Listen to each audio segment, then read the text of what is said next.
Hey gang, Zippo. I got out to the shop for a few minutes last night and decided that this old Briggs BR6 deserved to have one of my trademark exhausts on it. So I set to work and came up with something that's kind of cool. Pretty standard to what I usually do, only this is a smaller adaptation of my larger stainless exhausts that are an inch and a half stainless pipe, or 2-inch stainless pipe. This particular one is inch and an eighth stainless pipe, and where it actually came from was a school bus from a junkyard. I yanked out a bunch of the old stainless in there, and this one's got a piece of it, and here it is right here, little baloney slash cut on the top of it. You can see there, got us a nice sunny day, not super warm, but sun sure does help it. Not bad for beginning of November, I think. If I still had my Harley, my buddy Chris and I'd be out there riding right now, I'm sure. So, but I'm gonna go ahead and yank on the cord and let you guys hear what the latest Zippo exhaust sounds like. See if his old girl's gonna start the first try.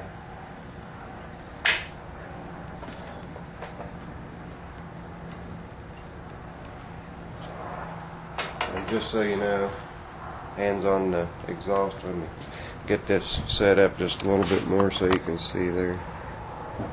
I'll stand it back a little further too, that'll help. There, got the whole thing in there. Alright. You can see my hands on the exhaust. This is a cold start. This old engine usually starts on the first pull, so we'll see what we get out of it.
There we go. Old girl did pretty good.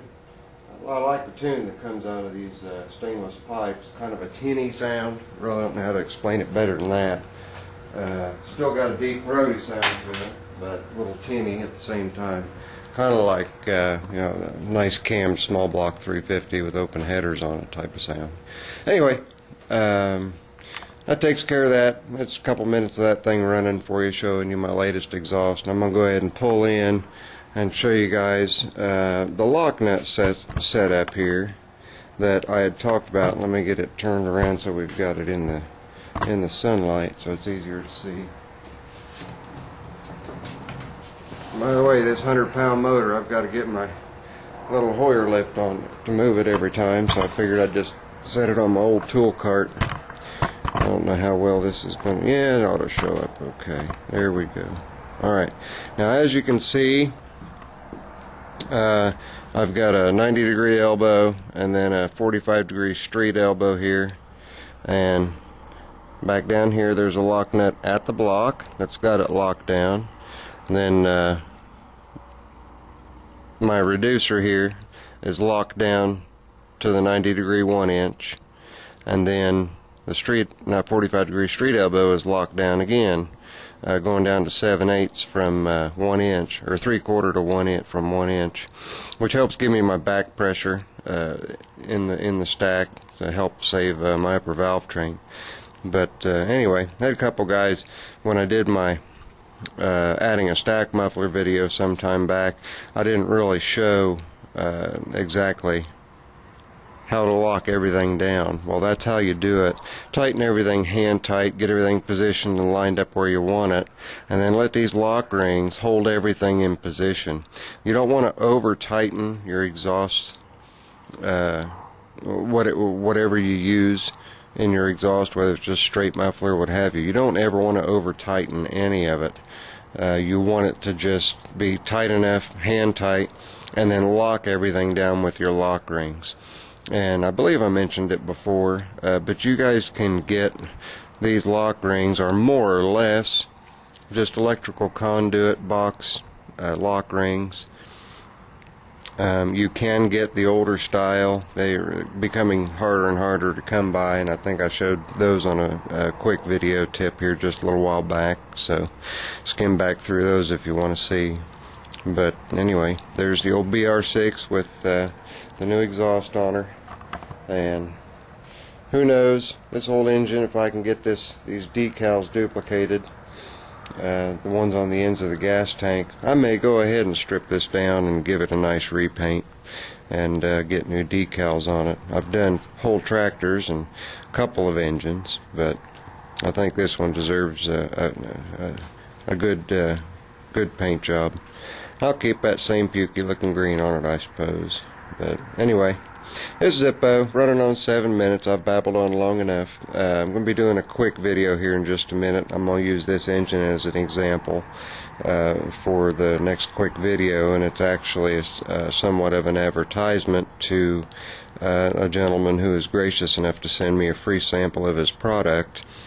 And in my appreciation, I'm going to make this quick video on his product and the item that he sent out to me. And I was turned on to him by a good friend of mine, Alan. And Alan is amazing. He's got a lot of talents. He makes long bows. You can take him a branch of wood and go back in a few months, and he's got a long bow built for you. He's also an accomplished gunsmith. I sent my Ruger 1022 out to him for a trigger job, and to have forcing cone blended in and have it crowned for a target. He just did an awesome job. And when I took it out and shot it, well, I barely even had to line my beads up and pull the trigger, and that sucker just dead on. But anyway, that's getting beside the point. Stay tuned for the next video. I'm going to go ahead and do that up here next, and I hope to get both of these videos posted for you guys tonight. At any rate, happy November, everybody. We've just got a few more days, and Thanksgiving and Christmas is going to be upon us. So an early best wishes to everyone in their holiday season.